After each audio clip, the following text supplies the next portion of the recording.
আমরা যখন হাদিস শরীফ পড়ি তো হাদিস শরীফের পবিত্র গ্রন্থ বুখারী শরীফ এই কিতাবের মধ্যে একটি হাদিস রয়েছেন। প্রথমেই হাদিসটিকে রাসূল পাক বলছেন ইন্নামাল আমালু বিন্নিয়াত, প্রত্যেক আমলের ফল হচ্ছে তার নিয়তের উপরে। কিসের উপরে? প্রত্যেক আমলের ফল তার নিয়তের উপরে। আমরা যদি আজকে রাত্রি এই নিয়তে বসে থাকি যে আল্লাহ আল্লাহ রসুলের দিন শিখব, কোরআন ও সুন্নাহর ইলম শিখব, তাহলে অবশ্যই ইলম শিক্ষা করার যে ফজিলত আল্লাহ আমাদেরকে সেটা দান করবে না। কি বলেন? জোরে বলেন। আর যদি আমার আপনার নিয়ত হয় যে বক্তার আওয়াজ ভালো হইলে শুনবো, না হলে বাড়ি পালিয়ে যাব, তাহলে আওয়াজ শোনার নেকি আছে বাবা? কথা বলেন। আওয়াজ শোনার নেকি পাওয়া যাবে? আওয়াজ শোনার নেকি পাওয়া যাবে না। জি, তো আলহামদুলিল্লাহ খুব ভালো আলিম উলামাগণ সুর করে নিজের আওয়াজের মাধ্যমে, সুরের মাধ্যমে আল্লাহ আল্লাহ রসুলের বাণী, সাহাবায়ে কেরামের ঘটনা আপনাদেরকে শোনালেন। খুব ভালো কথা। আমি উপস্থিত হয়েছি। শুনেন, আপনি যদি শিক্ষার নিয়াতে আসেন যে আমি জালসাতে গিয়ে কিছু শিখব, তাহলে আপনার উপকার কি হবে? আর যদি শুধু কান খুশ করব বলে আসেন, তাহলে আপনার ক্ষতি কি হবে? মাত্র দুটো জিনিস বয়ান করে দিই।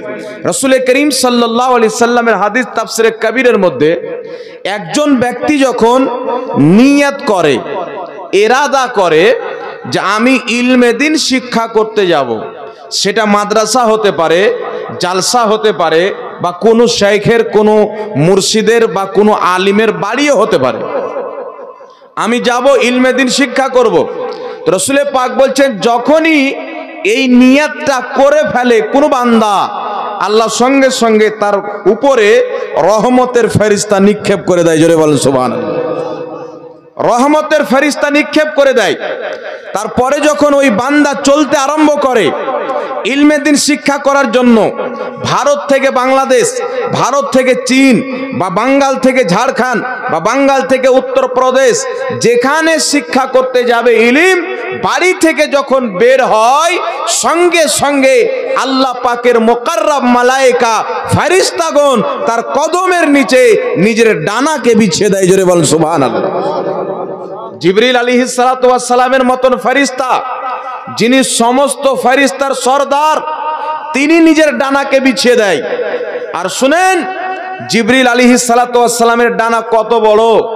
জিবরিল আলাইহিস সালাম এই জমিনে এসে যদি নিজের ডানাকে বিছিয়ে দেয়, পৃথিবীর মানুষ সূর্যর এক ছোটাং আলো দেখতে পাবে না। এত বড় ডানা। তিনি আমার নবীর দরবারে আসতেন, মানব রূপে আসতেন, কখনো যুবকের রূপে আসতেন, অন্য অন্য মানুষ রূপে সুন্দর জওয়ান সেজে আমার আপনার নবীর দরবারে উপস্থিত হতেন।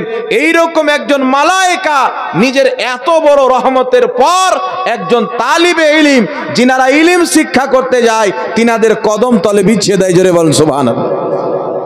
আজকে যারা আমরা নিয়ত করে এসেছি যে আমরা আজকে গঙ্গা প্রসাদের জালসাতে ইলমে দিন শিক্ষা করব, কোরআন ও সুন্নাহর জ্ঞান অর্জন করব, আপনার কদমে হাদিস মোতাবিক আল্লাহর ফেরেশতাগণ নিজের ডানাকে বিছিয়ে দিবে। আর যদি বলেন আমি সেখানে গিয়ে বাজার কেমন বসেছে, সাজিয়েছে কেমন করে, খাওয়া দাওয়া কেমন হয়েছে, চেক আপ করে চলে যাব, তাহলে চেক আপই করা হলো। আসার সময়ও বেকার, যাওয়ার সময়ও বেকার। কিন্তু উদ্দেশ্য যদি থাকে আমি কিছু শিক্ষা করব, আপনার আসাও ইবাদত, বসাও ইবাদত, এখান থেকে যাওয়াও ইবাদত। জোরে বলেন সুবহানাল্লাহ। এইবার শুনেন, একজন ব্যক্তি ইলমে দিন শিক্ষা করতে যাবে, যেতে যেতে রাস্তাতে মারা গেল। হতে পারে কি পারে না বাবা? রাস্তাতে মারা গেল, বা ইলমে দিন শিক্ষা করে যেতে যেতে, বাড়ি যেতে যেতে রাস্তাতে মারা গেল, বা শিক্ষা করতে যাচ্ছে মারা গেল, বা আসছে মারা গেল। ওই মারা যাওয়ার পর আল্লাহ তাবারাক ওয়া তাআলার নিকটে ওই তালিবে ইলম, যিনি ইলমের খোঁজে বের হন, ইলমের জ্ঞানের আপনার হাসিল করার জন্য, জ্ঞানের খোঁজ নেওয়ার জন্য বের হয়, শিখবো বলে বের হয়, ওই ব্যক্তিকে যেই কবরে দাফন করা হয়, ওই কবরস্থানে তার ডান দিকের 40টি কবর, বাম দিকের 40টি কবর, তালিবে ইলমের কবর হওয়ার বরকতে তাদের কবরে ডান দিকে 40টি কবর আযাব, বাম দিকে 40টি কবর আযাব আমার আল্লাহ সঙ্গে সঙ্গে ক্ষমা করে দেয়। জোরে বলেন সুবহানাল্লাহ। একজন তালবে ইলিমের এত মর্যাদা, এত ফজিলত বাবা। তো আজকে যিনারা এখানে বসে আছেন আপনারা তালবে ইলিম নিয়ত করেন যে আমরা শিক্ষার জন্য বসে আছি।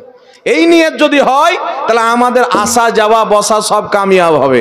বুঝেছেন তো বাবা? সমস্যা তো নাই।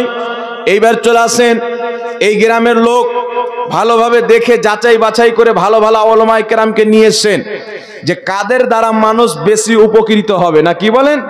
শুনেন, আজকে যে আপনারা এখানে আছেন ইলমে দিন শিখছেন, মাত্র কয়েকটা হাদিস শুনিয়ে দিয়ে আমি আমার বিষয়ের দিকে যাব। আজকে আপনারা ইলমে দিন শিখছেন, সর্বপ্রথমে একটি কথা মনে রাখবেন, এখানে আলিম ওলামা লেকচার দিচ্ছেন, তাদেরকে আপনারা দেখছেন। আমার আপনার নবী সাল্লাল্লাহু আলাইহি ওয়াসাল্লাম বলেন তিনটি জিনিসের দিকে তাকানো হচ্ছে ইবাদত। কটি জিনিস? জোরে হবে না? তিনটি জিনিসের দিকে তাকানো ইবাদত। রাসূলুল্লাহ সাল্লাল্লাহু আলাইহি ওয়াসাল্লাম বলছেন একটি হচ্ছে আল্লাহর ঘর কাবা, কাবা শরীফের দিকে যে যতবার তাকাবে আল্লাহ তাবারাক ওয়া তাআলা ততবার নেকি দিবে। বলেন সুবহানাল্লাহ। আল্লাহর কাবাকে তাকানো ইবাদত। তাই আমি দোয়া করি যারা এখানে উপস্থিত হয়েছেন আল্লাহ সকলকে জীবনে একটিবার কাবা ঘর দেখার তৌফিক দান করেন। বলেন আল্লাহুম্মা আমিন। আল্লাহর কাবার ঘরে তাকানো ইবাদত। দ্বিতীয় নম্বরে আমার আপনার নবী বলছেন পিতা মাতার চেহারার দিকে তাকানো ইবাদত। রাসূল পাক বলছেন কোন ব্যক্তি যদি মহব্বতের দৃষ্টিতে, আদবের দৃষ্টিতে, ভালোবাসার দৃষ্টিতে নিজের পিতার দিকে তাকায়, নিজের মায়ের চেহারার দিকে তাকায়, রাসূল পাক বলছেন যেই ব্যক্তি একটিবার নিজের পিতা মাতার চেহারার দিকে তাকাবে আল্লাহ তাকে একটা কবুল হজের সওয়াব দিবে। কবুল হজের সওয়াব। এখান থেকে আমি সেজে টেজে টিকিট করে কত রকমের আপনার খাটেনি করে কাগজপত্র জমা করে যাব, আমার হজ কবুল হবে কিনা গ্যারান্টি নাই। না কি বাবা? গ্যারান্টি আছে? সবারই যে হজ কবুল হবে আর কোনো গ্যারান্টি আছে? জি। রাসূল পাক বলছেন কিয়ামতের ময়দানে হাজরে আসওয়াদ, কাবা ঘরে একটি পাথর আছে, যেই পাথরটাকে সবাই চুমার জন্য লালাইতো, না কি বলেন? সবাই চুমন দেয়। রাসূল পাক বলছেন এই হাজরে আসওয়াদ কিয়ামতের ময়দানে ঈমানদারদের ঈমানের গওয়াহি দিবে, সাক্ষী দিবে, আর বেঈমানদের বেঈমানির সাক্ষী দিবে। হাজরে আসওয়াদ, আপনি সৌদি আরবের কানুনকে পড়েন, সংবিধানকে পড়েন, তাদের কানুন হচ্ছে মক্কা এবং মদিনা হারমাইন শরীফাইনের মাটিতে কোনো অমুসলিম পরিবেশ করতে পারবে না। এটা আলাদা বিষয়। এখন যে আপনার বাদশাহ সেখানে আছে মোহাম্মদ বিন সালমান সাহেব মনে হয় তার নাম, এখন যে বাদশাহ আছে এই বাদশার বাবা হচ্ছে সৌদি আরবের একজন লোক আর এর মা হচ্ছে একজন ইহুদি মহিলা। তার এর টান বেশি ইসরায়েলের দিকে যায়। তার কারণে দেখতে পাওয়া গেল কিছুদিন পূর্বে নবী পাকের রওজা মুবারকের বাহির পিঠে অনেক হাফ প্যান্ট পরা পরা ইহুদি মহিলারাকে, খ্রিস্টান মহিলারাকে ঘুরিয়ে বেড়ালো। তো এখন অনেক নিয়ম চেঞ্জ হয়ে যায়। এই বাদশাহ ফাতোয়া দিল যে সৌদি আরবে দারু বিক্রি করা আমাদের আইনে আমি বৈধ করে দিলাম। বলো নাউজুবিল্লাহ। আপনি সৌদি আরবের মাটিতে সিনেমা হল তৈরি করা হয়েছে। কি তৈরি করা হয়েছে? Cinema hall. কিন্তু বিরাদর ইসলাম এর আগে যে হুকুমত ছিল, বর্তমানে সৌদি হুকুমত আসার পূর্বে একটি হুকুমত সেখানে ছিল যাদেরকে খেলাফাতে উসমানিয়া বলা হয়, অটোমান এম্পায়ার বলা হয়। তুর্কি হুকুমত ছিল। এই তুর্কি হুকুমত যতদিন পর্যন্ত ছিল না কোনো ইহুদির, না কোনো নাসারার, না কোনো কুফার ও মুশরিকের মক্কা মদিনার মাটিতে কদম রাখার ক্ষমতা হয়নি। জোরে বল সুবহানাল্লাহ। কারণ তিনারা হচ্ছিলেন কট্টর ঈমানদার, জিহাদকে পছন্দ করতেন। আজকে আমাদের মধ্যে বিভিন্ন রকমের দল তৈরি হয়ে আমাদেরকে লড়িয়ে দিল, তো আমরা জিহাদ কি করে করব? জিহাদকে ভুলিয়ে দিল। রাসূল পাক বলেছেন এমন একটা জামানা আসবে যে জামানায় কুফার ও মুশরিক তোমাদেরকে দেখে ভয় করবে না। সাহাবা বলছেন হুজুর আমাদের একটা উমর যদি বেরিয়ে যায় পুরো মক্কার কাফির নিজের বাড়ির দরজা বন্ধ করে নিবে। আমাদের একজন সৈনিক যদি বেরিয়ে যায় পুরো আরবের কাফির বাড়ির ঘরে বন্দী হয়ে যাবে। কিন্তু যখন কোটি কোটি মুসলমান থাকবে তখন কেন অমুসলিমেরা, ইহুদি খ্রিস্টানরা মুসলিমদের উপর অত্যাচার করবে, জুলুম করবে? এটা কি করে হতে পারে? রাসূল পাক বলছেন একটাই কারণ হলো তোমরা জিহাদকে ভুলে যাবে। আজকে ফিলিস্তিনের মাটিতে ফিলিস্তিনদের মুসলমানদেরকে এত রকম করে মারা হয়। আব্বা আপনি যদি ওদের ভিডিওকে দেখেন, খিদার জ্বালায় ঘাসকে চিবিয়ে খাচ্ছে, খিদার জ্বালায় মায়ের কোলে প্রাণ দিয়ে দিচ্ছে বাচ্চা। আপনার এত রকম, একজন ব্যক্তির 5 তলা বিল্ডিং ছিল, লাক্সারি জিন্দেগি লাইফস্টাইল ছিল, ওই ব্যক্তির যখন ঘরটর সব বম ব্লাস্ট হয়ে গেছে, এখন ওই ব্যক্তি একটা আটার বস্তা পেয়ে অনেক আনন্দ, 1 কিলো আটা খুঁজে বেড়াচ্ছে। কেন? আজকে আমাদের মেন সেন্টার মক্কা এবং মদিনা, মক্কায় মদিনায় বসনেওয়ালা যারা ফাতোয়া দেনেওয়ালা গদ্দিতে বসে আছে, তাদেরকেও ইসরায়েল নিজের কন্ট্রোল রেখেছে, বলে নাউজুবিল্লাহ। আজকে মক্কাতে আপনি নিজ ইচ্ছায় কাবা ঘরের মাটিতে নিজ ইচ্ছাতে আপনি খুতবা পড়তে পারেন না, মসজিদে নবী শরীফে নিজ ইচ্ছাতে খুতবা পড়তে পারেন না।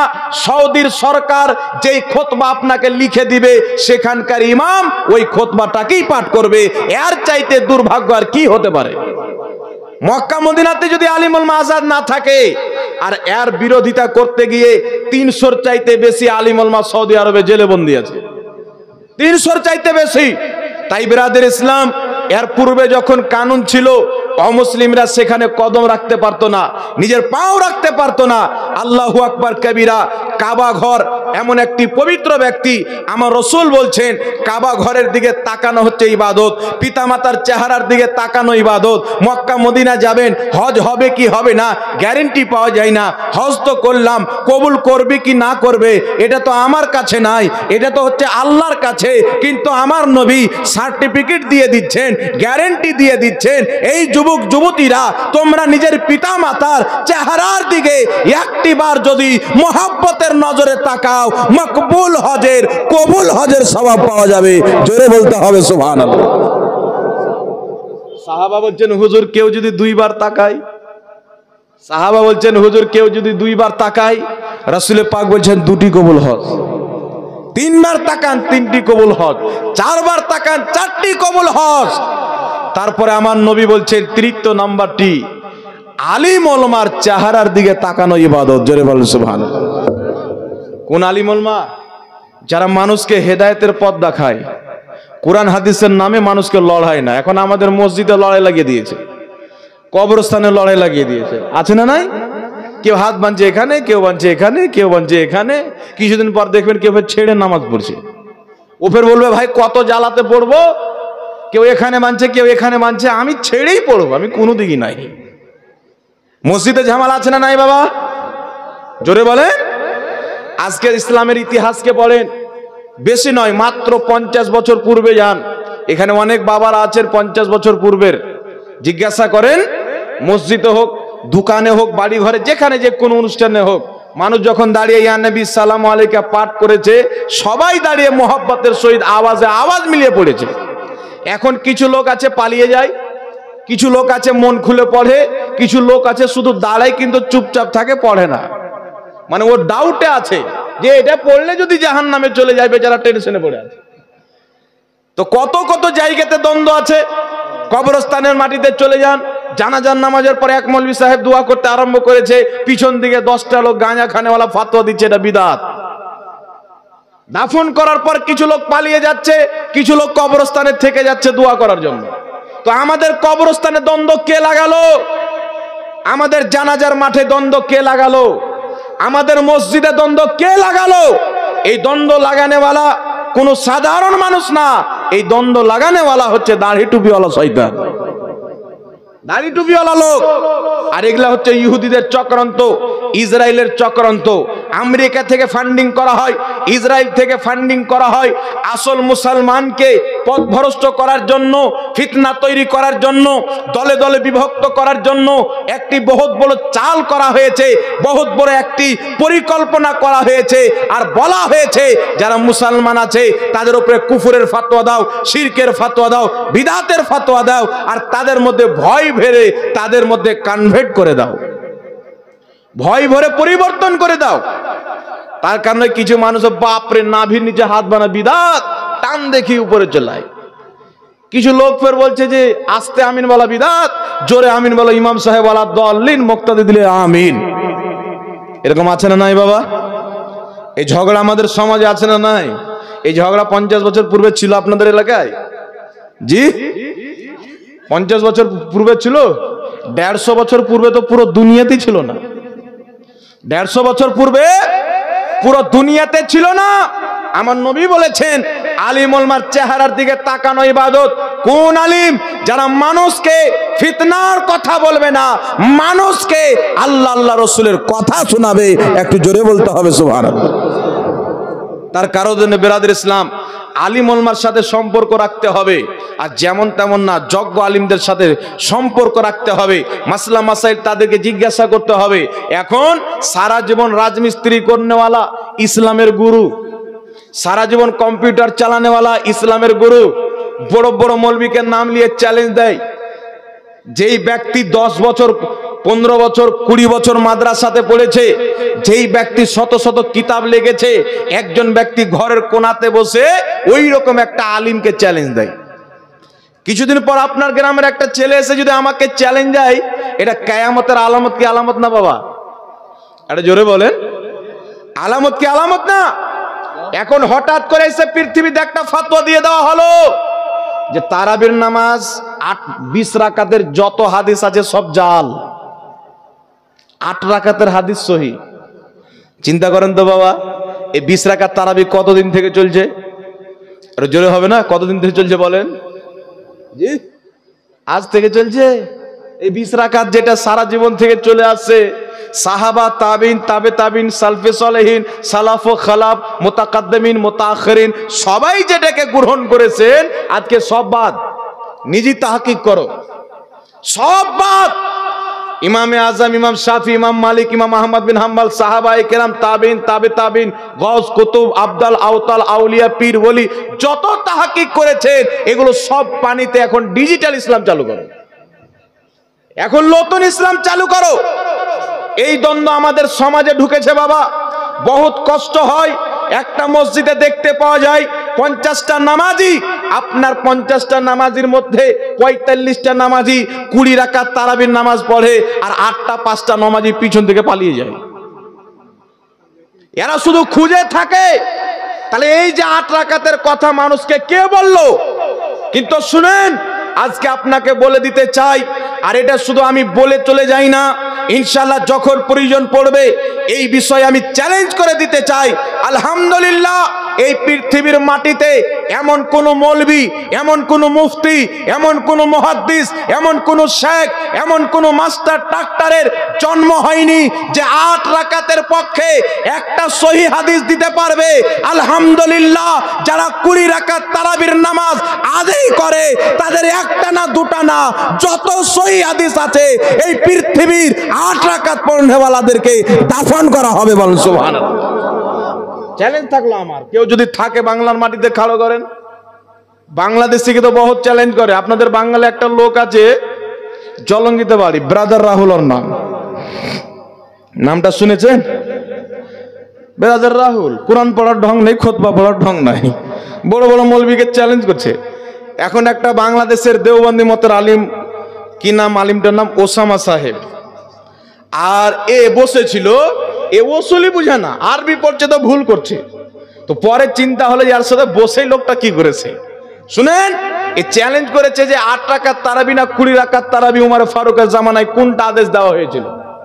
কিন্তু একটা কথা মনে রাখবেন, আমি চ্যালেঞ্জ করে দিতে চাই আর জানিয়ে দিতে চাই, আপনারা যারা আছেন এই কথাগুলি প্রচার করবেন। আমি চ্যালেঞ্জ করছি, আমার সাথে কন্ট্যাক্ট করবেন। যদি এই পৃথিবীর মাটিতে নামধারী কোন লামাযহাবী যারা আমাদের যুবকদেরকে গুমরাহ করে, আমাদের মুরব্বীদেরকে গুমরাহ করে, আমাদের ভাইদেরকে গুমরাহ করে, আমাদের মসজিদে ফিতনা সৃষ্টি করে, সমাজে ফিতনা সৃষ্টি করে, 8 রাকাত তারাবির নামে আমি আমার বেঁচে থাকা পর্যন্ত চ্যালেঞ্জ ঘোষণা করলাম, যদি 8 রাকাতের পক্ষে এই জমিনের মাটিতে কোন মায়ের লাল একটা সহিহ হাদিস দেখাইতে পারে যে আল্লাহর নবী 8 রাকাত তারাবি পড়েছে, আমি তাকে 5 লক্ষ টাকা পুরস্কার দেব। আছে কোন সারা বাংলার মাটিতে আমার চ্যালেঞ্জ। যদি বাংলার মৌলবীদের ক্ষমতা না হয় তো বাইরে থেকে ডেকে নিয়ে এসে 8 রাকাতের পক্ষে একটা সহিহ হাদিস দিতে পারবে, দেখাতে হবে। আর 20 রাকাতের কথা বলো, আলহামদুলিল্লাহ 20 রাকাতের পক্ষে যদি সহি হাদিস না দেখাতে পারি জুতোর গলা মালাই হবে জাহাঙ্গীর মৌলবীর। আর যদি দেখে দিই আমার একটাই হাত জোড় করে আবেদন, গুমরাতে থাকিও না, নফসের পূজারি করিও না, শয়তানের পূজা করিও না। যদি হক উজ্জ্বল হয়ে যায়, হকটাকে মেনে আহলে সুন্নাত ওয়াল জামাত হয়ে যাবে। পৃথিবীর সমস্ত মুসলমান যেই পথে ছিল সবাই ওই পথে হয়ে যাবে। বলেন সুবহানাল্লাহ। যদি ক্ষমতা থাকে তো চ্যালেঞ্জ অ্যাকসেপ্ট করতে হবে না, হবে না বাবা? জি, এটা শুধু আপনারাকে শোনানোর উদ্দেশ্য না।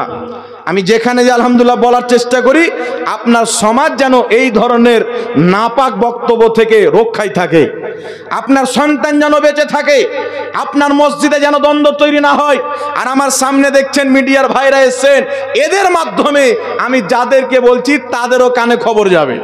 যদি লজ্জা থাকে, যদি শরম থাকে, তাহলে চ্যালেঞ্জ অ্যাকসেপ্ট করবে না, কি বলেন? আর সবাই আমার এই চ্যালেঞ্জটাকে দিয়ে দিবে মিডিয়ার ভাইরা, আর আপনার এই চ্যালেঞ্জকে দিয়ে আমার নাম্বার দিয়ে দিবে। 8 রাকাত আর 10-20 রাকাতের পক্ষে যদি একটা 8 রাকাতের হাদিস দেখাইতে পারে সহি হাদিস, আমি গোলামি করতে রাজি আছি। আর 20 রাকাতের কটা হাদিস লাগবে দেখ বলো, 20 রাকাতের কটা হাদিস লাগবে আমরা দিব ইনশাআল্লাহ। জি, তারা নামে কথায় কথায় বলে সহি হাদিস আছে কিনা, নাকি বলেন? বলে না সহি হাদিস আছে কিনা, সহি হাদিস আছে কিনা। আর যেইগুলো 8 রাকাতের পক্ষে দলিল পেশ করে সব মুস্তারিফ, জয়ীফ আর জাল হাদিস। নিজে সহি হাদিস চাই আর দলিল দেয় জাল দিয়ে। 8 রাকাতের হাদিস যদি সহি হতো তো সাহাবায়ে কেরাম, চারো মাযহাবের ইমাম, পৃথিবীর বড় বড় ফুকাহা মুহাদ্দিস, এরা 20 রাকাত পড়তো না 8 রাকাত পড়তো? 8 রাকাত পড়েননি, এরা 20 রাকাত পড়েছেন। আর 20 রাকাতের প্রতি ইজমা হয়েছে। আর উম্মতে মুহাম্মাদিয়ার ভুল কাজে ইজমা হবে না, এই গ্যারান্টি আমার নবী দিয়েছেন। বলেন সুবহানাল্লাহ। রাসূল করিম সাল্লাল্লাহু আলাইহি সাল্লাম বলছেন যে আমার উম্মত কোনোদিন গুমরাহিতে ঐক্যমত পোষণ করতে পারে না। গুমরাহির কাজে, পথভ্রষ্টতার কাজে আমার উম্মত ঐক্যমত হতে পারে না। এই 20 রাকাত তারাবির উপরে ইমাম ইবনে কুদামা রাহমাতুল্লাহ আলাইহি নিজের কিতাব মুগনির মধ্যে লিখেছেন 20 রাকাত তারাবির উপরে সাহাবায়ে কেরামের ইজমা হয়েছেন। এই 20 রাকাত তারাবির ব্যাপারে ইমাম মুল্লা আলী কারি রাহমাতুল্লাহ আলাইহি নিজের কিতাব মিশকাতের সারা মিরকাতে লিখেছেন 20 রাকাত তারাবির উপরে সাহাবায়ে কেরামের ইজমা হয়েছেন। এই 20 রাকাতের ব্যাপারে ইমাম নাসাই লিখেছেন 20 রাকাত তারাবির উপরে ইজমা হয়েছেন। এই 20 রাকাত তারাবির ব্যাপারে ইমাম সারাখসি নিজের কিতাব আল মাবসুতের মধ্যে লিখেছেন 20 রাকাত তারাবির উপরে সাহাবায়ে কেরামের ইজমা হয়েছেন। এই 20 রাকাতের ব্যাপারে ইমাম কাসানি রাহমাতুল্লাহ আলাইহি বাদায়ুস সানায়ের মধ্যে লিখেছেন যে 20 রাকাত তারাবির উপরে সাহাবায়ে কেরামের ইজমা হয়েছে। জোরে বলুন সুবহানাল্লাহ। ইজমা মানে জানেন বাবা? ইজমা মানে জানেন? হযরত ওমর ফারুক রাদিয়াল্লাহু তাআলা আনহুর জামানায় 20 রাকাত তারাবির জামাত চালু করা হলো। আর 20 রাকাত তারাবি আমার নবী থেকেও প্রমাণিত আছে। জোরে বলুন সুবহানাল্লাহ। 20 রাকাত তারাবির জামাত করা হলো। হযরত ওমর ফারুকের জামানায় কোনো সাহাবী অস্বীকার করেননি, কোনো সাহাবী অস্বীকার করেননি। তার কারণে ফুকাহায়ে কেরাম বলেছেন হযরত ওমর ফারুকের 20 রাকাত তারাবির নামাজকে উবাই বিন কাব যে পড়িয়েছিলেন, এই 20 রাকাত তারাবির উপরে প্রত্যেক সাহাবা উনার জামানাতে স্ট্যাম্প মেরে দিয়েছিলেন, ইজমা হয়ে গেছে। জোরে বলুন সুবহানাল্লাহ। তো সাহাবার চাইতে কেউ বেশি হাদিস বুঝে বাবা? জোরে বলেন। হযরত ওমর ফারুক রাদিয়াল্লাহু তাআলা আনহুর জামানায় 20 রাকাত তারাবি হতো। উবাই বিন কাব 20 রাকাত তারাবি পড়িয়েছেন। হযরতে আলীর জামানায় 20 রাকাত তারাবি হয়েছে। হযরতে আব্দুল্লাহ বিন মাসউদের জামানায় 20 রাকাত তারাবি হয়েছে। যদি আমার আপনার নবী কোন জামানাতে 8 রাকাত তারাবি পড়ে থাকতেন, নবী মুস্তাফা যদি 8 রাকাত তারাবি পড়ে থাকতেন, তাহলে আল্লাহর নবীর সাহাবী আমার নবীর হাদিস কি বুঝেননি? আমার নবী পাকের হাদিস কি জানতেন না? আরে আমার নবীর জীবনে 8 রাকাত তারাবি পড়েননি, তাই সাহাবায়ে কেরাম 20 রাকাত তারাবি পড়েছেন। জোরে বলতে হবে সুবহানাল্লাহ। আর যারা বলে লামাযহাবী, আপনার মুর্শিদাবাদ, জলঙ্গির, আপনাদের জেলার নাম কি? ব্রাদার রাহুল। রাহুল যে বলছে 8 রাকাত তারাবি নবী পাক বলেছেন, বা তার সমর্থনকারীরা যে বলে, বাংলাদেশের একটা মৌলবি আছে মোজাফফর ইবনে মহসিন, তারা বলে যে 8 রাকাত তারাবি নবী বলেছেন। তাহলে নবী পড়েছেন 8 রাকাত, উমর ফারুক পড়ালেন 20 রাকাত। তাহলে হযরত উমর ফারুক নবীর হাদিস বেশি বুঝেন আর তোমরা বেশি বুঝো। হযরতে আলী জিনার ব্যাপারে রাসূল পাক বলছেন আনা মদিনাতুল ইলম ওয়া আলিউন বাবুহা, আমি জ্ঞানের শহর, আলী তার দরজা। নবী মুস্তাফা জ্ঞানের শহর, আলী তার দরজা। কোন ব্যক্তি যদি কোন ঘরের মধ্যে শহরের মধ্যে পরিবেশ করে, দরজার কাছে 2 বার আসতে হবে, একবার ঢোকার সময়, একবার বের হবার সময়।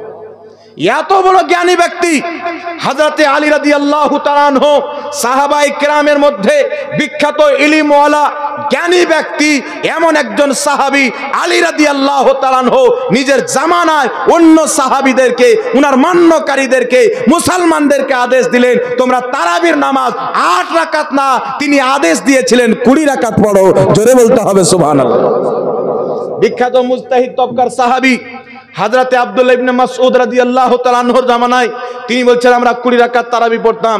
আর যে হাওয়ালাটি আমি দিচ্ছি আলহামদুলিল্লাহ সাহাবায়ে কেরামের, হযরতে আলীর জামানায় 20 রাকাত তারাবি হয়েছে, উমর ফারুকের জামানায় 20 রাকাত তারাবি হয়েছে, তাবেঈনদের জামানায় 20 রাকাত তারাবি হয়েছে, চার ইমামের জামানায় 20 রাকাত তারাবি হয়েছে। এই সমস্ত বিষয় সহিহ হাদিস এবং সহিহ সূত্র দ্বারা প্রমাণিত। জোরে বলতে হবে সুবহানাল্লাহ।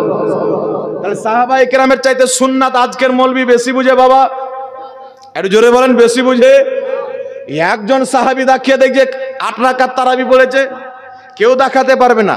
8 রাকাতের দলিল 2টি দেওয়া হয়, একটু আমার দিকে লক্ষ্য করবেন। 8 রাকাত তারাবির পক্ষে 2টি দলিল দেওয়া হয়। একটি দলিল বুখারী শরীফের মধ্যে আম্মা জান আয়েশা সিদ্দিকা রাদিয়াল্লাহু তাআলা আনহাকে কিছু সাহাবী জিজ্ঞাসা করলেন, আম্মা জান আমার নবীর নামাজ রমজান মাসে কি রকম ছিল, নবী রমজানে কেমন নামাজ পড়তেন? মা আয়েশা সিদ্দিকা রাদিয়াল্লাহু তাআলা আনহা বললেন রাসূলুল্লাহ সাল্লাল্লাহু আলাইহি ওয়াসাল্লাম রমজান মাসে 11 রাকাতের বেশি পড়তেন না। জোরে হবে না সুবহানাল্লাহ? 11 রাকাতের বেশি পড়তেন না। তাহলে বুঝা গেল যে নবী পাক রমজান মাসে 8 রাকাত তারাবি পড়েছেন আর 3 রাকাত বেতর পড়েছেন। নাউজুবিল্লাহ বলবেন না? জোরে হবে না নাউজুবিল্লাহ? মা আয়েশা বলছেন রমজানের বাইরে 11 রাকাতের বেশি পড়তেন না। মানে বুঝা গেল তারাবির নামাজ শুধু রমজান মাসে হয় আর তাহাজ্জুদের নামাজ 12 মাসে হয়। বুঝা গেল বুখারীর হাদিস কিয়ামত পর্যন্ত তারাবির প্রমাণ করা যাবে না, এটা হচ্ছে তাহাজ্জুদের হাদিস। জোরে বল সুবহানাল্লাহ। দলিল নিয়ে এলেন, খালি বলে দিলে তো আর হবে না। আমি দলিল দিচ্ছি শুনেন। লামাযাবি আহলে হাদিসদের বড় ইমাম নওয়াব সিদ্দিক হাসান খাঁ ঘোপালী নিজের কিতাব আউনুল বারী 2য় খণ্ড 196 পৃষ্ঠার মধ্যে লিখছে, এই আম্মা জান আয়েশার হাদিসকে উল্লেখ করেছেন। হযরতে আব্দুল্লাহ ইবনে মাসউদ বলছেন নবী পাক কয় রাকাত পড়তেন? বলছেন 13 রাকাত পড়তেন। মা আয়েশা বলছেন এক জায়গায় রমজানের বাইরে 11 রাকাতের বেশি পড়তেন না। আবার মা আয়েশা বুখারীতে বলছেন 13 রাকাত পড়তেন। আবার এক জায়গায় মা আয়েশা বলছেন 9 রাকাত পড়তেন। তাহলে হাদিসের শব্দের মধ্যে, রাকাত সংখ্যার মধ্যে বাড়তি ঘটতি আছে না নাই? একই বুখারীর মধ্যে মা আয়েশা বলছেন নবী রমজানের বাইরে 11 রাকাতের বেশি পড়তেন না। ওই বুখারীতে আব্দুল্লাহ ইবনে মাসউদ বয়ান করছেন নবী 13 রাকাত পড়তেন, মা আয়েশা বলছেন 13 পড়তেন, মা আয়েশা কখনো বলছেন 9 পড়তেন। তো বিভিন্ন রকমের একই নামাজের ব্যাপারে যখন কোথাও 7 রাকাত পাওয়া যায়, 9 রাকাত পাওয়া যায়, 11 রাকাত পাওয়া যায়, 13 রাকাত পাওয়া যায়, এই ধরনের হাদিসকে বলা হয় মুস্তারিব। আর মুস্তারিব হাদিস দিয়ে দলিল গ্রহণযোগ্য হয় না। জোরে বলুন সুবহানাল্লাহ। তাহলে নবী পাক সাল্লাল্লাহু আলাইহি সাল্লাম শুধু 11 না 13 রাকাত পড়েছেন, বুখারীর হাদিস। তাহলে 13 রাকাত পড়লে কয় রাকাত তারাবি মানতে হবে বাবা? জোরে বলেন। 10 রাকাত তারাবি 3 রাকাত বেতর, আর নাহলে 12 রাকাত তারাবি 1 রাকাত বেতর, না কি বলেন? আর যদি 9 রাকাত হয় তাহলে 8 রাকাত তারাবি 1 রাকাত বেতর। আর যদি 7 রাকাত এদের হাদিসটা দেওয়া হয় তাহলে কয় রাকাত তারাবি হবে? 4 রাকাত তারাবি 3 রাকাত বেতর। তা 4 রাকাত তারাবি হয়? জোরে বলেন। 4 রাকাত তারাবি হয়। তো হাদিসের মধ্যে ইজতিরাব, তার কারণে ওই যে আপনার ব্রাদার রাহুল, ওই ব্রাদার রাহুলদের সবচাইতে বড় বাপ যার নাম হচ্ছে নওয়াব সিদ্দিক হাসান খাঁ ঘোপালী আউনুল বারী কিতাবের মধ্যে লিখছে বুখারী শরীফের এই হাদিস এগুলো তারাবির না, এই হাদিসগুলো হচ্ছে তাহাজ্জুদের হাদিস। জোরে বলতে হবে সুবহানাল্লাহ। তাহাজ্জুদের নামাজ সংখ্যা 8 রাকাত করেন সুন্নাত হবে, সংখ্যা 12 রাকাত করেন সুন্নাত হবে, সংখ্যা আপনার 4 রাকাত করেন সুন্নাত হবে। এই যে সুন্নাত বলা হয়েছে এটা তাহাজ্জুদ, তারাবির না, এটা তাহাজ্জুদের নামাজকে বলা হয়েছে। আরেকজন বিখ্যাত ইমাম ইবনে হাজার আসকালানী রাহমাতুল্লাহ আলাইহি, জিনার কিতাবকে ব্রাদার রাহুলদের বড় শাইখরা ছাপায়, যেই কিতাবটির নাম হচ্ছে ফাতহুল বারি, বুখারী শরীফের সারা ফাতহুল বারি, সারা পৃথিবীতে সবচাইতে বেশি গ্রহণযোগ্য বুখারী শরীফের সারা। এই কিতাবের মধ্যে ইমাম ইবনে হাজার আসকালানী বলছেন, আম্মা জান আয়েশার হাদিস, নবী রমজানের বাইরে 11 রাকাতের বেশি পড়তেন না। ইমাম ইবনে হাজার আসকালানী বলছেন এটা তারাবি না, এটা হচ্ছে তাহাজ্জুদের হাদিস। জোরে বলতে হবে সুবহানাল্লাহ। এটা কিসের হাদিস বাবা? তাহাজ্জুদের হাদিস। ইমাম ইবনে হাজার আসকালানী ফাতহুল বারির মধ্যে লিখছেন, নাসাবা বাযুহুম ইল্লাল ইজতিরাব, এবং এই হাদিসের মধ্যে ইজতিরাব রয়েছেন। অনেক মুহাদ্দিসিনে কেরাম বলেছেন, আউনুল বারির মধ্যে নওয়াব সিদ্দিক হাসান খাঁ গোপালী বলছেন, নাসাবা বাযুহুম হাদিসুহা ইল্লাল ইজতিরাব, এই হাদিসের মধ্যে ইজতিরাব আছে, তাই অধিকাংশ উলামায়ে কেরাম এটাকে তারাবি বলে গ্রহণ করেননি, সবাই তাহাজ্জুদের কথা বলেছেন, এবং একই রাকাতকে সুন্নাত বলেনি, ভিন্ন ভিন্ন রাকাতকে বলা হয়েছে। জোরে বলতে হবে সুবহানাল্লাহ। তাহলে তাহাজ্জুদের হাদিস দিয়ে মানুষের তারাবির নামাজকে খারাপ করা, এটা কোনো হক্কানি আলিমের কাজ হতে পারে বাবা? এবার 20 রাকাত তারাবির নামাজ সুন্নাত শুনেন। ইমাম নববী রাহমাতুল্লাহ আলাইহি নিজের কিতাব আল আজকার 84 পৃষ্ঠা, বাইরুত লেবাননের ছাপ, ইমাম নববী রাহমাতুল্লাহ আলাইহি বলছেন, ইলাম আন্না সালাতাত তারাবিহে সুন্নাতুন বিইত্তিফাকিল উলামাই ওয়া হিয়া 20 রাকাতান। আল হযরতে ইমাম নববী বলছেন, ইলাম, পৃথিবীর মানুষ তোমরা জেনে নাও, আন্না সালাতাত তারাবিহে সুন্নাতুন, তারাবির নামাজ হচ্ছে সুন্নাত, বিইত্তিফাকিল উলামা, এই বিষয়ে সমস্ত আহলুল ইলমদের ঐক্যমত রয়েছেন। ওয়া হিয়া 20 রাকাতান, আর ওটা 8 রাকাত না, ওটা হচ্ছে 20 রাকাত। জোরে বলতে হবে সুবহানাল্লাহ। কত রাকাত বাবা? 20 রাকাত সুন্নাত। ইমাম গাজ্জালী রাহমাতুল্লাহ আলাইহি হুজ্জাতুল ইসলাম আহিয়া উলুমিদ্দিনের মধ্যে লিখতেছেন যে 20 রাকাত তারাবি হচ্ছে সুন্নাতে মুআক্কাদা। ফুকাহায়ে কেরাম, মুহাদ্দিসিনে কেরাম 8 রাকাতকে সুন্নাতে মুআক্কাদা বলেননি, তিনারা বলেছেন তো 20 রাকাতকে বলেছেন। একটু জোরে বলতে হবে সুবহানাল্লাহ। তার কারণে 20 রাকাত তারাবির সহিহ হাদিস, এই হাদিসে না দুর্বলতা আছে, না এই হাদিসে ইজতিরাব আছে, না এই হাদিসে মতনৈক্য আছে। তাই 20 রাকাত তারাবির উপরে যেহেতু প্রত্যেক সাহাবা মেনেছেন, 20 রাকাত তারাবি ইজমা পোষণ করেছেন। আর মোল্লা আলী কারি বলছেন, আজমাউস সাহাবাতো, সাহাবায়ে কেরাম 20 রাকাত তারাবির উপরে ইজমা পোষণ করেছেন। জোরে বলেন সুবহানাল্লাহ। তাহলে আজকে কোনো ব্যক্তি যদি গাঁজা খেয়ে এসে বলে যে 8 রাকাত তারাবির নামাজ, মানা যাবে বাবা? কথা বলেন, মানা যাবে? কেউ যদি এই ধরনের কথা বলে তো আমার সাথে যোগাযোগ করাবেন। আর আমি এখানে বলছি আমার ইউটিউবারদেরকেও বলবো যে আপনাদের যদি পहुंच থাকে তাহলে একবার আমার সাথে বসান, এমন পোস্টমর্টম করে দেবো ইনশাআল্লাহ 7 নাসল পর্যন্ত বাল ঠাকরা জন্ম নেবে, মাথায় চুল হবে না। এমন পোস্টমর্টম করে দেবো জিন্দেগিতে 20 রাকাত তারাবির হাদিসকে জাল বলবে না। মাত্র একবার চলে আসুক, যদি বলে আমার সময় নেই, সময় বের করো। তুমি জালসা করছো 20,000 টাকা 15,000 টাকা নিচ্ছ, আমি দেবো তোমাকে। একটা জালসার টাকা আমি দেবো, একদিন রাত্রে 2 জন জালসা বন্ধ করে দিই। চলে এসো ফেস টু ফেস, জাতি জেনে নেবে তোমরা হাদিসের নামে কত বড় জালিয়াতি করেছো। আর আমি চ্যালেঞ্জ করলাম, যদি হিম্মত থাকে তাহলে একটা হাদিস পেশ করবে, একটা হাদিস যে তারাবির নামাজ হচ্ছে 20 রাকাত। এই বক্তব্য আপনারা অবশ্যই পৌঁছানোর চেষ্টা করবেন, কারণ মানুষের ঈমানকে নষ্ট হতে দেওয়া যাবে না। মানুষের নামাজ নষ্ট হতে দেওয়া যাবে না। আলিম ওলামাদের কত বলার পর পর 10টা নামাজি হয়, আর এই নামাজির যদি নামাজকে খারাপ করে দেয় তাহলে আমাদের মতন মৌলবি আল্লাহর কাছে কি জবাব দিবে? রাসূল পাক বলেছেন, ফিতনার জামানায় কেউ যদি মানুষকে পথভ্রষ্ট করে আর কাউরির কাছে যদি সঠিক ইলম থাকে, সে যদি প্রতিবাদ না করে, হকটা প্রকাশ্য না করে, কিয়ামতের ময়দানে ওই মৌলবীকে মুখের ভাবে ফেলে দিয়ে টেনে জাহান্নামে নিয়ে যাওয়া হবে। আমরা জাহান্নাম যেতে চাই না, আমাদের মুসলমান ভাইয়ের ঈমানও নষ্ট হতে দেব না, আমলও নষ্ট হতে দেব না। বলেন সুবহানাল্লাহ।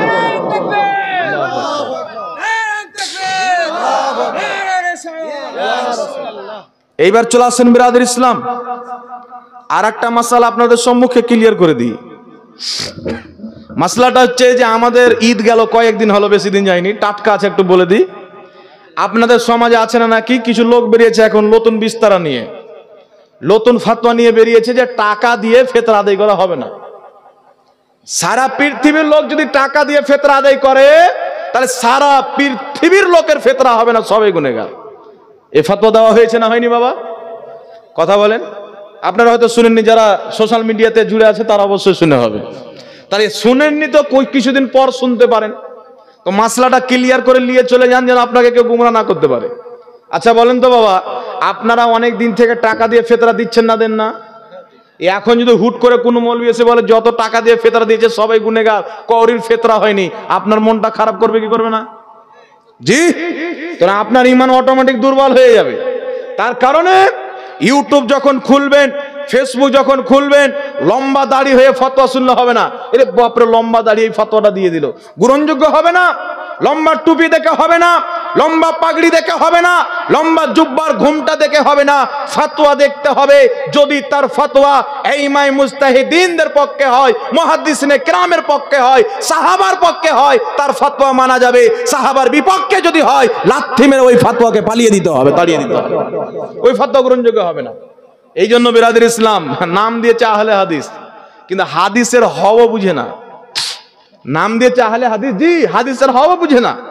যদি আমার সামনে কোনদিন ডিবেট হয়, তাহলে আমি এই বিষয়ে আগে ডিবেট করতে চাইবো যে অনেক সহিহ হাদিসকে লামাযহাবীরা অস্বীকার করে। এটা আমি প্রমাণ করব ইনশাআল্লাহ। 500 হাদিস জমা করা আছে আমার, কোন কোন বিষয়ের হাদিসকে তারা অস্বীকার করে। মুহাদ্দিসিন হাদিসটাকে সহিহ বলেছে, এরা মানে না, পাবলিকের সামনে তুলেই ধরে না। তো বিরাদর ইসলাম শুনেন, টাকা দিয়ে ফিতরা আদায় করা যাবে কি যাবে না? এই জলঙ্গির ব্রাদার রাহুল, একে আমি মাঝে মাঝে সিস্টার রাহুলও বলি, জি, কারণ ভারতের মৌলবীর সাথে বসতে যায় না। ভারতের মৌলবীর নাম শুনলে পাতলা পায়খানা ছুটে যায়। ওর একটা বক্তব্য শুনলাম কালিয়াচকের দিকে, কোথায় বক্তব্য দিচ্ছে, বলছে যে ফিতরা দিয়ে, টাকা দিয়ে ফিতরা আদায় করা যাবে না, এটা মৌলবীর বানানো। মৌলবীরা যুক্তি দেয়, একজন ব্যক্তিকে গম দিলেন, একজন ব্যক্তিকে খেজুর দিলেন, ওই ব্যক্তি যদি গম আর খেজুর নিয়ে আপনাদের গ্রামের কোনো ভাইয়ের কাপড়ের দোকানে যে একটা লুঙ্গি কিনবো বলে, তাহলে গম দিয়ে লুঙ্গি দিবে বাবা না টাকা লাগবে? জোরে বলেন। ওই গরিব ব্যক্তি, মিসকিন ব্যক্তি চিন্তা করলো যে আমি মাংস কিনবো, তাহলে যদি গম দিয়ে মাংস কিনতে চাই তাহলে হবে? জি, হবে না। আপেল কিনতে চাই, সেও কিনতে চাই, গম নিয়ে দিবে না। আর আপনারা বলেন, যদি একজন ব্যক্তির কাছে 5 কেজি গম থাকে, আর একজন ব্যক্তির কাছে 10 কুইন্টাল 5 কুইন্টাল থাকে, কোনটা গমের দাম বেশি হবে? যে কোনো পাইকার শুনবে 5 কুইন্টাল আছে, চলে আসবে, বলবে 2000 দেবো। আর আপনি গিয়ে বলবেন যে আমার কাছে 5 কিলো আছে, তো বলছে 18 টাকা কিলো দেবো। এরকম হয় কি হয় না বাবা? কম বিক্রি করবেন দাম কম হয় কি হয় না? আর বেশি বিক্রি করবেন তো দাম বেশি না, কি বলেন? তার কারণে বর্তমান জামানাতে কেউ যদি নিজের গম বিক্রি করে টাকা দিয়ে ফিতরা আদায় করে, তাহলে মিসকিনদের বেশি উপকার হবে। হবে কি হবে না? ওই টাকা দিয়ে যা চাই তাই কিনবে। তাই ফুকাহায়ে কেরাম বলেছেন যে বর্তমান জামানাতে গমের চাইতে আটা দিয়ে যদি ফিতরা আদায় করা যায়, তো গম দিয়ে ফিতরা আদায় করার চাইতে আটা দিয়ে ফিতরা আদায় করা বেশি উত্তম। আর আটাকে বিক্রি করে কেউ যদি টাকা দিয়ে ফিতরা আদায় করতে চায়, তাহলে আটার চাইতে টাকা দিয়ে ফিতরা আদায় করা আরো বেশি উত্তম। জোরে বলেন সুবহানাল্লাহ। এখন দলিল নিয়ে এলেন। সর্বপ্রথম আমি আপনাদের সম্মুখে দলিল দেব সাহাবায়ে কেরাম। আজকে লামাযহাবী বেরিয়েছে বাবা, নাম দিয়েছে আহলে হাদিস। ইনাদের মৌলবীরা বলতে চায় যে সাহাবায়ে কেরাম দ্বীনের মাপকাঠি না। চিন্তা করেন হযরত, সাহাবায়ে কেরাম দ্বীনের মাপকাঠি না। কিন্তু আমার আপনার নবী বলেছেন, আমার সাহাবা হচ্ছে তারকার মতো। কোন একজন সাহাবাকে যদি কেউ অনুসরণ করে নাই, আমার নবী বলছেন ওই ব্যক্তি হেদায়েত পেয়ে যাবে। জোরে বলেন সুবহানাল্লাহ। আমার নবী সাহাবাকে মাপকাঠি বানিয়েছেন। রাসূলে পাক বলছেন আমার উম্মতের মধ্যে 73টি ফিরকা হবে, কুল্লুহুম ফিন্নার, 72 ফিরকা জাহান্নামে যাবে, ইল্লা মিল্লাতান ওয়াহিদা, একটি জান্নাতে যাবে। ওই জান্নাতি কে? রাসূলে পাক বলছেন মা আনা আলাইহি ওয়া সাহাবী, যে আমার তরিকাতে চলবে, আমার সাহাবাকে মেনে চলবে, তারাই হবে জান্নাতি। জোরে বলেন সুবহানাল্লাহ। তো রাসূলে পাক বলছেন মা আনা আলাইহি ওয়া সাহাবী, আমাকে অনুসরণ করো, আমার সাহাবাকে অনুসরণ করো। তাহলে যেই ব্যক্তি দ্বীনের মাপকাঠি হবে না, তাকে অনুসরণ করা যাবে বাবা? যাবে? যাবে না।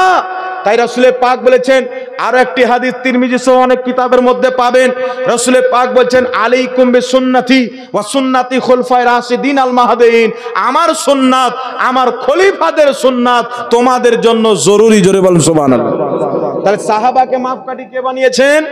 আমার নবী বানিয়েছেন। আজকের নাম রাহুল দিয়ে সিস্টার লাগাকার ব্রাদারি লাগাক, নামের আগে শাইখ লাগিয়েছে, মাদানি লাগিয়েছে, মক্কি লাগিয়েছে, হেজাজি লাগিয়েছে, কিন্তু বলছে সাহাবা দিনের মাপকাঠি না। কিন্তু তারা নিজের লেকচারে এটা বুঝাইতে চায় যে আমাদেরকে অনুসরণ করো, দিন তো আমাদের কাছে আছে, আমরা তো দিনের মাপকাঠি, যারা আমাদের ফতোয়া চলবে তারা জান্নাতে যাবে, কিন্তু সাহাবীর ফতোয়া চলবে না। জোরে বলেন নাউজুবিল্লাহ। আর এই ধরনের মৌলবি কোনোদিন হকপন্থী হতে পারে, হক উলমা হতে পারে, সত্য মৌলবি হতে পারে না। এই ব্রাদার ইসলাম শুনেন, নবীর সাহাবার ফতোয়া দিব, অবশ্যই রাসূলুল্লাহর জামানায় খেজুর দিয়ে হোক, গম দিয়ে হোক, খাদ্যর মাধ্যমে ফিতরা আদায় করা হতো। কিন্তু উঠান বুখারীর মধ্যে হাদিস, মুআজ বিন জাবালের জামানায় কাপড় দিয়ে ফিতরা আদায় করা হয়েছে। কি দিয়ে ফিতরা আদায় করা হয়েছে বাবা? কাপড় দিয়ে। আমি সাহাবায়ে কেরামের ঘটনা বলছি, সাহাবায়ে কেরাম থেকে হাদিস। কিতাবটির নাম হচ্ছে মুসান্নাফে ইবনে আবি শাইবা, বেইরুত লেবাননের ছাপ। সেই কিতাবের মধ্যে 10,477 নম্বর হাদিস, 10,471 নম্বর হাদিস, 10,472 নম্বর হাদিস, তিনটি হাদিস একের পর এক লেখা রয়েছে। আর যেই হাদিসটা হচ্ছে আপনার 10,477 নাম্বার, এই হাদিসটাকে ইমামগণ বলেছেন ইসনাদুহু সহিহ, এই হাদিসের সনদ সহিহ। জোরে বলতে হবে সুবহানাল্লাহ। হাদিসটি কি? হযরতে হাসান বসরি রাদিয়াল্লাহু তাআলা আনহু তিনি বলছেন, শুনো, কোন ব্যক্তি যদি খাদ্যর পরিবর্তে টাকা দিয়ে ফিতরা আদায় করেন, লা বাসা, কোনো অসুবিধা নাই, টাকা দিয়ে ফিতরা আদায় করলে তার ফিতরা আদায় হয়ে যাবে। বলেন সুবহানাল্লাহ।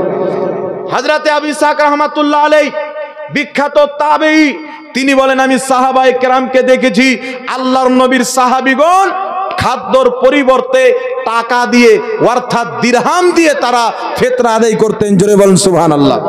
তাহলে আপনারা বলেন তো বাবা, সাহাবী রাসূল তাবেঈনগণ যদি টাকা দিয়ে ফিতরা আদায় করেছেন, সহিহ হাদিস দ্বারা প্রমাণিত, তাহলে যেই মৌলবি বলে টাকা দিয়ে ফিতরা আদায় করলে গুনাহগার হবে, ফিতরা আদায় হবে না, তাহলে তার ফতোয়া অনুযায়ী নবীর সাহাবার কি ফিতরা হয়নি?